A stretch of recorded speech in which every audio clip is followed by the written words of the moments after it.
to me? That's a frequent question that we sort of have hidden in our heart, and when things go difficult, then that's what we sort of say, God, have I not been blameless, upright? Have I not done regularly my responsibilities as a Christian, shunned evil? Then the Lord said to Satan in verse 12, very well then, everything he has is in your hands, but on the man himself do not lay your finger. Now here we see that Satan cannot go beyond of what God allows him to do. Because we know that Jesus had said at the end of his earthly ministry, he says, all authority has been given to me in heaven and on earth.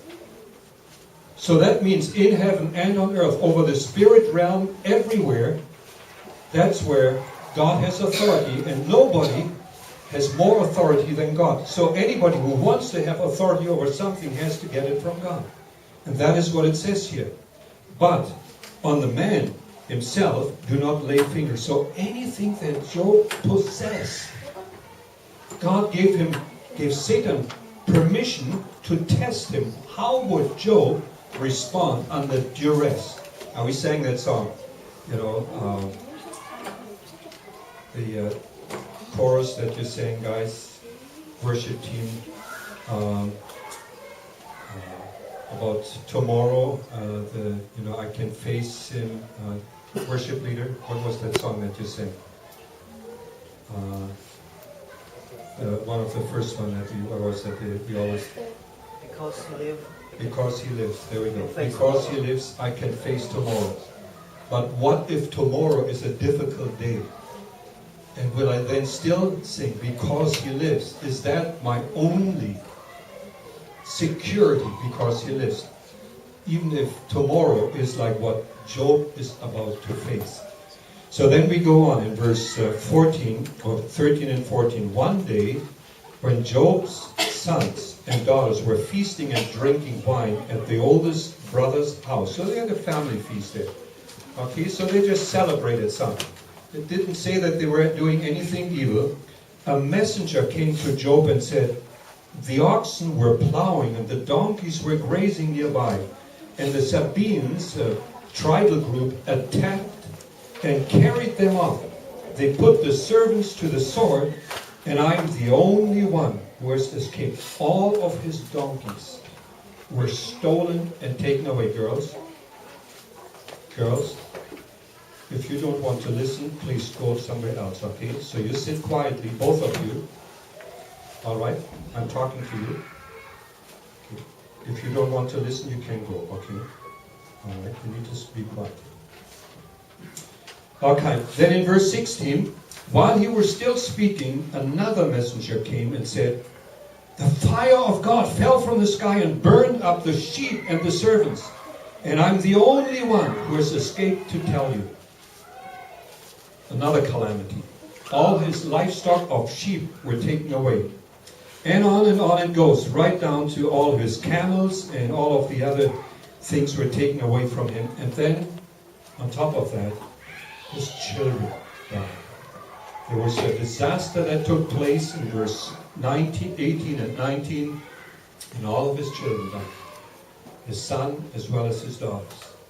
He was stripped of what he treasured the most, his children and all of his possessions. All his investments were in livestock. He didn't have necessarily real estate possessions, but he owned all of the livestock. And it was all taken away. We can't go like this. It can be an economic crisis, and the things that we think give us security can be taken away like this. Now, where was God? God had given Satan permission to test Job.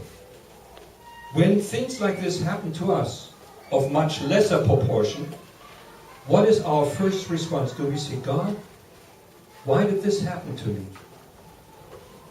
And so then, Job's response, after he had gotten all that bad news, in verse 21, he said, naked I came from my mother's womb, and naked I will depart. The Lord gave, and the Lord has taken away. May the name of the Lord be praised. Now his response was, God has taken it away. He doesn't blamed those people that came to steal of his livestock, those that killed his servants and his ranchers, those that were working for him. But he said, God has taken it away from me.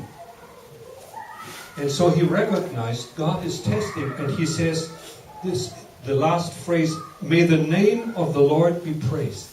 In the midst of calamity, how can we respond as he did? So then, as the story goes on in chapter 2, Satan comes back to God and they have another dialogue, and God says, see, Satan, I told you. Job did not curse me. He did not turn from his faith. He says, the name of the Lord be praised. And Satan, yeah, Satan says to God, that's all right. But touch his skin. Give him calamity. Take his sickness away, because people will give everything as long as they have health. That's of primary importance to people. They will spend millions. They will give everything. They sell their houses as long as they can buy health with it. God says, okay, Satan, go ahead. Test him. But do not take his life. God again set boundaries and limits. So here, Satan goes down. And within a short time, Job was covered from top to bottom with boils. And it was just sores. He looked ugly. His beauty was gone. His handsomeness was gone. And he looked ugly. And even his wife said in verse 9 of chapter 2, are you still holding on to your integrity? Curse God and get it over with. God is not in your favor. How can health, everything taken away, and on top of that, you're crippled with this disease? And he just took some of the broken glasses that he had, and he scraped his wounds because it was itching and they were drying up, sores, etc. It's just an ugly picture.